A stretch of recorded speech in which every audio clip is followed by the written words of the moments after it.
नमस्कार, मैं ज्योति श्रीवास्तव। आप देख रहे हैं सी न्यूज भारत। वक्त हो चुका है बुलेटिन का।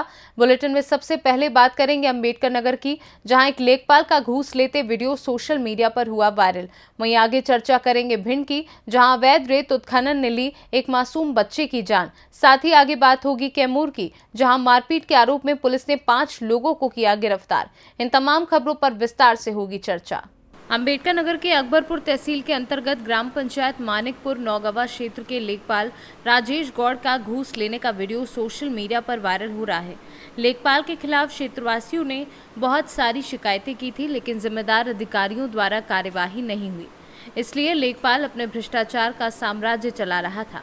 अब देखना ये होगा कि वीडियो वायरल होने के बाद जिम्मेदार अधिकारियों द्वारा क्या कार्यवाही की जाती है। अंबेडकर नगर से सी न्यूज संवाददाता हरिलाल प्रजापति की रिपोर्ट।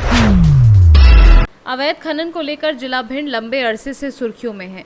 अवैध खनन को लेकर जो भी विरोध या कार्यवाही की कवायद होती है, वह अवैध खदानों में नहीं दिखती। शर्तों पर सत्ता का आशीर्वाद, जितना माल उतना महकमे का सहयोग, खिराज पर इलाकाई दादुओं का दुआ और भारी भारी गाड़ियों में असलाहाधारी मालवालियों की फौज, ये सब मिलाकर मोरम खदान इलाकों पर माफिया अपनी स्वयं की समानांतर सरकार चलाते दिखते हैं। न कि ट्रिब्यूनल के निर्देशों की परवाह, न खनन अनुबंध के अनुसार मानकों का ख्याल, न प्रशासन का भय और न ही पुलिसिया कार्यवाही की चिंता। सिंधु नदी की धाराओं में बेखौफ चल रहे लिफ्टर, भारी पोकलैंड मशीनों की गड़गड़ाहट, खुल्लम खुल्ला ट्रकों में ओवरलोडिंग और फर्जी रेवेन्यू से राजस्व की लूट हो रही है। ये सभी राइफलों के साए में माफियाओं की समानांतर व्यवस्था की झांकी है। बताइए, जो जिले में अवैध उत्खनन चल रहा है, जगह जगह पनडुब्बियाँ चल रही हैं, तमाम विभिन्न प्रकार की कंपनियां जिले में रेत का उत्खनन करा रही हैं, ओवरलोडेड चल रही है, इस पर कोई कार्रवाई ना होना, कांग्रेस किस नज़रिए से देखती है इसको? देखिए, मेरा ऐसा मानना है कि अवैध उत्खनन जो जिले में हो रहा है लगातार, निश्चित तौर पर प्रशासनिक अमला और खनिज अधिकारी खुद इसमें संलिप्त है, इनके गठजोड़ है, उनके आधार पर यह अवैध उत्खनन लगातार होता जा रहा है। कंपनी की बात करें तो कंपनी अवैध उत्खनन करा रही है, अधिकारियों को मोटी मोटी रकम देती है, अवैध उत्खनन हो रहा है, इसलिए कंपनी में कोई कार्रवाई नहीं होती।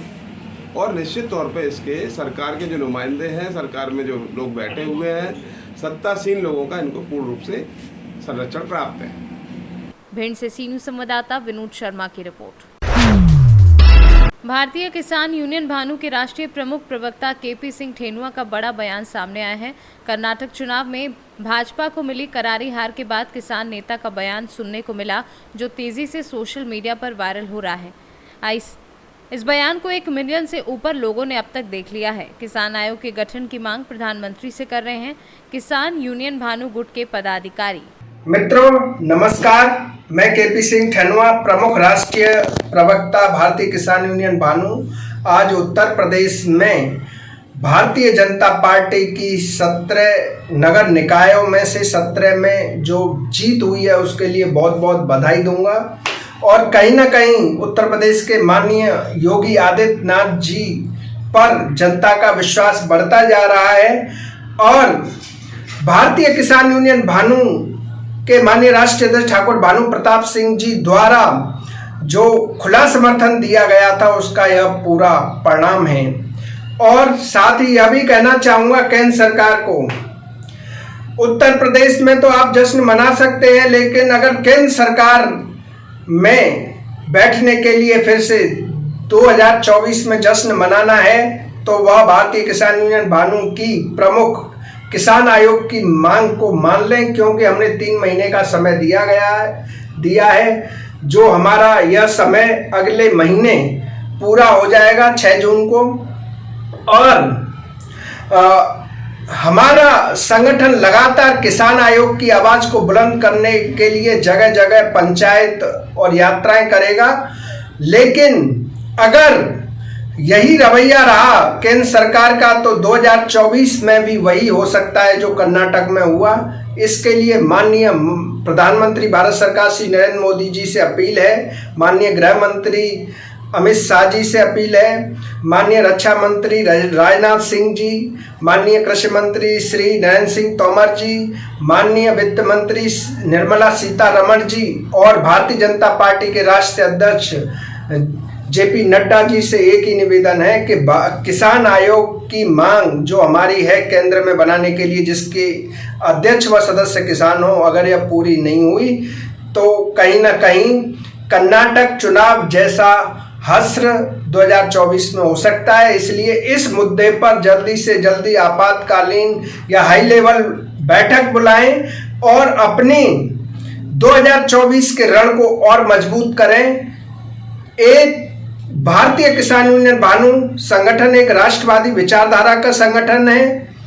इसका जो हम समर्थन दे रहे हैं आपको राष्ट्रवादी विचारों पर दे रहे हैं, लेकिन हमारा यह भी स्लोगन है, जो किसान की बात करेगा वही देश पर राज करेगा। इसके लिए भारतीय जनता पार्टी को ठाकुर भानु प्रताप सिंह जी की प्रमुख मांग किसान आयोग का केंद्र में गठन यह माननी ही होगी। जय जवान जय किसान। एटा से सी न्यूज संवाददाता लखन यादव की रिपोर्ट।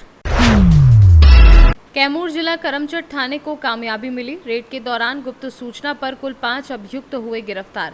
कैमूर जिला करमचट थाना अंतर्गत थानाध्यक्ष संजय कुमार सिंघम के द्वारा ग्राम लाखनदाही थाना करमचट जिला कैमूर निवासी मुसाफिर राम पिता स्वर्गीय सीताराम, जो अपने ही गांव में शादी कर वादी के साथ मारपीट करने के जुर्म में गिरफ्तार किया गया है। कैमूर से सी न्यूज संवाददाता राम प्रवेश तिवारी की रिपोर्ट। मझौला रोड सितारगंज मार्ग कटैया पंडरी के समीप ट्रक और बाइक में भिड़ंत हो गई। ट्रक ड्राइवर द्वारा बाइक सवार को बचाते समय ट्रक दुर्घटनाग्रस्त हो गया, जिसमें ड्राइवर नरेंद्र गंगवार पुत्र राम प्रकाश गंगवार उम्र लगभग 20 वर्षीय निवासी नौगवा पकड़िया पीलीभीत और उसका हेल्पर राज वर्मा पुत्र उत्तम लाल उम्र लगभग 19 वर्षीय, दोनों लोग नौगवा पकड़िया पीलीभीत के रहने वाले हैं। इसमें ड्राइवर नरेंद्र गंगवार को सर पर चोट आई और ट्रक के हेल्पर द्वारा चौकी बिरहनी में सूचना दी गई। सूचना मिलने पर एसआई राजनाथ सिंह ने मौके पर पहुंचकर घायल को निजी अस्पताल में इलाज के लिए भेज दिया। चौकी प्रभारी एसआई राजनाथ सिंह द्वारा बताया गया कि घायल लोग स्वस्थ हैं और वो अपने घरों को चले गए हैं। नाम बताओ, क्या नाम है? नरेंद्र गंगवार। पिता का नाम? राम प्रकाश गंगवार। कहाँ के रहने वाले? नौवा पकड़िया पीलीभीत। चलो ठीक है। गाड़ी किसकी है? फहीम हुसैन। कहाँ के हैं? चेयरमैन साहब नूरिया के। चलो ठीक है। उनके बड़े भाई साहब चलो आ रहे हैं वो आ रहे हैं 10 मिनट में आने वाले। ओके ठीक है। पीलीभीत से सी न्यूज संवाददाता हैदर खान की रिपोर्ट। जौनपुर के मछली शहर स्थानीय नगर पंचायत में बसपा प्रत्याशी संजय कुमार जायसवाल को 3,919 मत पाकर विजयी घोषित किया गया। उन्होंने अपने निकटतम प्रतिद्वंदी भारतीय जनता पार्टी के प्रत्याशी नितेश जायसवाल को 865 मतों से हराकर विजय हुए। मछली शहर में भाजपा, सपा, बसपा, कांग्रेस, एआईएमआईएम सहित 7 प्रत्याशी चुनाव मैदान में थे। निकाय चुनाव में बसपा प्रत्याशी संजय कुमार जायसवाल को 3,919 मत मिले, जबकि भाजपा प्रत्याशी नितेश जायसवाल को 3,054 मत मिले। वहीं एआईएमआईएम प्रत्याशी गुलाम रसूल उर्फ बबलू राइन को 2,591 मत मिले। समाजवादी पार्टी के प्रत्याशी जियाउद्दीन को 1,993 मत मिले और कांग्रेस प्रत्याशी महमूद आलम को 1,448 मत मिले। भारतीय कम्युनिस्ट पार्टी के प्रत्याशी सूरज प्रसाद मौर्य को 45 मत मिले और निर्दलीय प्रत्याशी जलील अहमद को 104 मिले और 2 मत नोटा पर गया।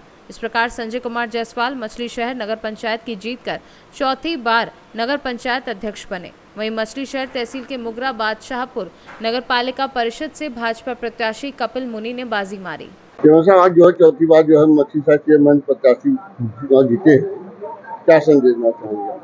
हम जनता माने आपकी मजबूरी है, क्या विकास कार्य होगा? मछली शहर नगर पंचायत के सभी मतदाताओं में से 4,000 का हम आभार व्यक्त करते हैं कि जिन्होंने हमें इस मत अपना देकर इस योग चुना, हम उसके आभारी हैं। और रही विकास की बात, तो विकास तो हमारा 15 साल देखे हैं, आने वाले समय में उससे अच्छा विकास होगा। आप लड़ाई जो बहुत भारतीय जनता पार्टी और हमारे साथ की लड़ाई चल रही थी, आप पहले आप सदस्य के मैं चुनाव जीत जाऊंगा, कैसे आप मानते? चुनाव जनता हमारे साथ थी, इसलिए पूर्ण विश्वास था कि हम जीतेंगे। जनता ने मत दिया और हमारी जीत हुई। कोई कुछ विकास का बताया जो बड़े काम आपका लक्ष्य हो रहा हो? बड़े काम होंगे, बहुत होंगे। 15 साल हमारी जनता देखी हमारे कार्यों को, आने वाले समय में उससे अच्छा कार्य होगा। पूरे जनपद में और हम लोग यहाँ अभी मछली शहर में हैं। यहाँ जो मतगणना स्थल जो है, जहाँ हम लोग खड़े हैं इस समय बिहारी महाविद्यालय के प्रांगण में, यहाँ की भी मतगणना संपन्न हो चुकी है। मुंगरा जो नगर पालिका और मछली शहर नगर पंचायत की ये पूरी तरह से ये मतगणना की प्रक्रिया संपन्न हो चुकी है और ये पूरी प्रक्रिया बहुत ही शांतिपूर्ण ढंग से संपन्न हुई है और विजयी प्रत्याशियों को पुलिस सुरक्षा में उनके घर भेज दिया गया है और सभी लोग अपने अपने घरों को जा चुके हैं और ये पूरा जो प्रोसेस था बहुत ही अच्छे माहौल में ये संपन्न हुआ है। तो सुरक्षा के लिए कौन कौन सी फोर्स लगाई गई? सुरक्षा के लिए बहुत ही चाक चौबंद व्यवस्था की गई थी। इसमें थाना प्रभारी, सिविल पुलिस और इसके अलावा पीएसी की टुकड़ियां लगी थी और सीएपीएफ भी लगाई गई थी। इसके अलावा ट्रैफिक पुलिस और सादे में प्लेन क्लॉथ में महिला पुलिस, ये सब इसके अलावा जो जोनल स्कीम लगाई गई थी उसमें जोनल और सेक्टर स्तर पर भी पुलिस बंदोबस्त था और इसमें गश्त पार्टियां भी थी, कोबरा थी। तो इस प्रकार से कई भूमिका में हमारी पुलिस की बंदोबस्त थी और सबने बहुत मेहनत किया और इसी का परिणाम है कि ये पूरा मतगणना जो है वो अच्छी तरह से संपन्न हुई है। जनपद में कहीं अशांति व्यवस्था तो जनपद में अभी ऐसी कहीं इस प्रकार की कोई सूचना नहीं प्राप्त हुई है। सभी जगह से प्राप्त सूचना के अनुसार शांतिपूर्ण ढंग से ही काउंटिंग संपन्न हुई है और ये पूरा मतगणना का जो ये कार्यक्रम था बहुत अच्छे माहौल में संपन्न हुआ। जौनपुर से सीनू संवाददाता राधा रमन अग्रहरी की रिपोर्ट। खुशी का माहौल बदला मातम में। 5 दिन बाद लड़की की शादी के लिए भात मांगने जा रही महिला की बाइक से गिरकर मौत हो गई। दरअसल पूरा मामला जिला झांसी के समथर थाना क्षेत्र के ग्राम चिरगांव खुर्द के समीप का है, जहां नटर्रा भांडेर निवासी सरला अपने देवर के साथ तुरई अपनी लड़की की शादी के लिए भात मांगने जा रही थी, जहां बाइक पर ही नींद आ जाने के कारण महिला गिर गई, जिसके बाद देवर द्वारा महिला को सामुदायिक स्वास्थ्य केंद्र समथर ले जाया गया, जहां महिला को मृत घोषित कर दिया गया है। कुलदीप सिंह दुआरे ये भात खुआने जा रहे थे, भाभी को लेके। बच्ची की शादी है 21 तारीख की, तो जी चिरगांव के पास सो गई तो गाड़ी पैसे घर पर ही। भाभी थी हमारे। वो खत्म हुई डॉक्टर समथर एक्सपर्ट बता रहा है डॉक्टर। झांसी से सीनू संवाददाता शुभम त्रिपाठी की रिपोर्ट। कर्नाटक विधानसभा चुनाव में कांग्रेस की ऐतिहासिक जीत मिलने पर छत्तीसगढ़ कांग्रेस कार्यकर्ताओं में खुशी की लहर है। कर्नाटक में कांग्रेस की जीत पर मुंगेली जिला कांग्रेस अध्यक्ष सागर सिंह बैस के नेतृत्व में नोरमी कांग्रेस पार्टी के कार्यकर्ताओं के द्वारा गुरुद्वारा चौक के पास स्थित दक्षिण मुखी हनुमान मंदिर पर जाकर पूजा अर्चना करते हुए हनुमान जी के जयकारे लगाए गए। इस दौरान चौक कांग्रेस कार्यकर्ताओं के जोरदार आतिशबाजी की गई।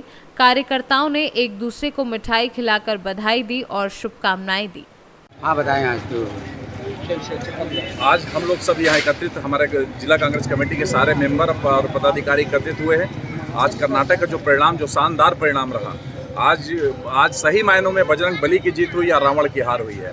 आज महंगाई, बेरोजगारी, इन तमाम मुद्दों की जीत हुई है और झूठे वादों और खोखले लोगों की हार हुई है। तो आज सही मायने में आज 2024 की जो आहट थी वो उसके आगाज हो चुका है। 2024 का परिणाम 2023 में दिख गया है और आज भारतीय जनता पार्टी के लोग हताश हैं, निराश हैं। आज कांग्रेस, हमारा पूरा कांग्रेस परिवार जो है सब सारे खुश हैं, सब में हर्ष व्याप्त है और हम लोग फिर से पूरे उत्साह, पूरे जोश के साथ 2023 और 2024 के मिशन के लिए हम लोग जुड़ गए। मुंगेली से सीनू संवाददाता विनोद जायसवाल की रिपोर्ट।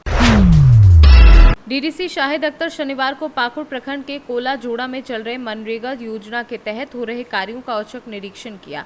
डीडीसी ने बताया कि मनरेगा योजनाओं के गुणवत्तापूर्ण क्रियान्वयन को लेकर जिला प्रशासन सख्त है। योजनाओं के सतत क्रियान्वयन को लेकर समय समय पर कार्यान्वित योजनाओं की जांच की जा रही है ताकि ग्रामीणों को रोजगार मिल सके। कोला जोड़ा पंचायत में 3 पशु शेड का निर्माण किया जा रहा है। 20% का काम बचा हुआ है। जल्द से जल्द इसको पूरा करें और उसी की जाँच उपरांत आए थे। डिफरेंट स्कीम्स यहाँ पे चल रहे हैं, खासतौर से नरेगा की जो स्कीम्स है उसको वेरीफाई करने के लिए हम लोग आ रहे हैं, क्योंकि अभी वर्क का सीज़न है और पीडी जनरेशन, जो परसेंटेज जनरेशन है वो ज़्यादा हो, एम्प्लॉयमेंट, लोगों को रोज़गार मिले। इसके मद्देनज़र हम लोग योजनाओं को वेरीफाई कर रहे हैं कि योजनाएं यहाँ पर चालू रहें। ऐसे लक्ष्य है कि हर गांव में 5-5 स्कीम चलते रहनी चाहिए और 100 प्रति पंचायत जो है 100 लेबर डेली कम से कम उतना लगे रहना चाहिए। तो इस गांव में हम लोगों ने भी देखा है 2-3 जो योजनाओं को वेरिफिकेशन किया है। काउ शेड का जो मुख्यमंत्री पशुधन योजना से आच्छादित है, इसमें मनरेगा के तहत काउ शेड बन गया है और काउ भी लोगों को गाय दी जा रही है, तो उसमें अपना लोग गाय पालन करेंगे। साथ ही डोभा और प्लांटेशन की भी योजना है, इसको हम लोग आगे करने जा रहे हैं। सर जांच में क्या कुछ पाए सर? जांच में अभी ये ऑनगोइंग स्कीम है, 3 योजनाओं को हम लोगों ने देखा है। काउ शेड का 3 ऑनगोइंग स्कीम है, इसको हम लोगों ने इंस्ट्रक्शन दिया है कि जो भी थोड़ा मोड़ा 25% काम बचा हुआ है इसको जल्दी से पूरा कर दें। पाकुड़ से सीनू संवाददाता अभिषेक तिवारी की रिपोर्ट।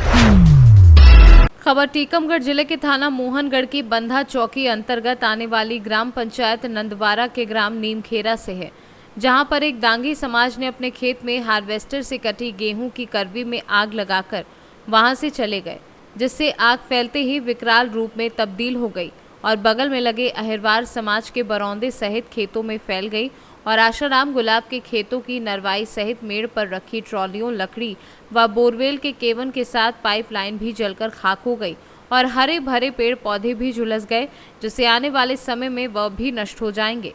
जैसे ही ग्रामीणों को आग दिखी तो मिलकर आग बुझाने के सार्थक प्रयास किए और फायर ब्रिगेड सहित पुलिस को सूचना दी। तब 1 घंटे के अंदर पहुंचे पुलिस प्रशासन सहित फायर ब्रिगेड की मदद से आग पर काबू पाया गया।